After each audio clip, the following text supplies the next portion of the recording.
The supplies you need for the applique block are as follows. You're going to need to have a pattern. You can download this at learnhowtoquilt.com. You're also going to need to buy freezer paper for transferring the pattern. Freezer paper you can buy at your grocery store where the aluminum foil is located. You're only going to need a small piece. And freezer paper is two-sided. On one side it's flat, on the other side it's shiny. On the flat side, we're going to use that to draw the pattern. So you're going to need pencil, sharpened pencil for that.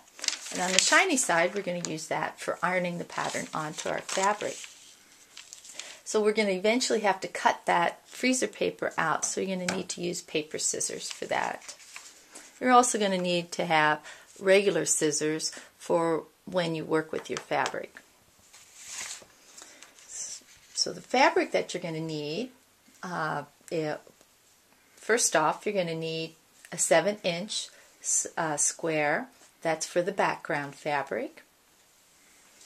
You can use scraps for the star or for the circle, or you can buy a 1/4 yard of fabric. A 1/4 yard is going to be more than enough to cover this.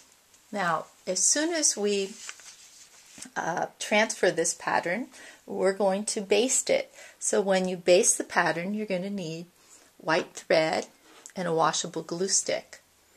We're also going to need to pin the pattern to the background. And so quilters like to use, or appliqueurs I should say, like to use small sequin pins. It's not necessary that you buy these tiny pins.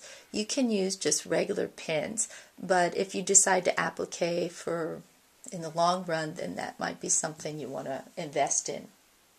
We're also going to need a needle to sew with, and I prefer to use these sharps.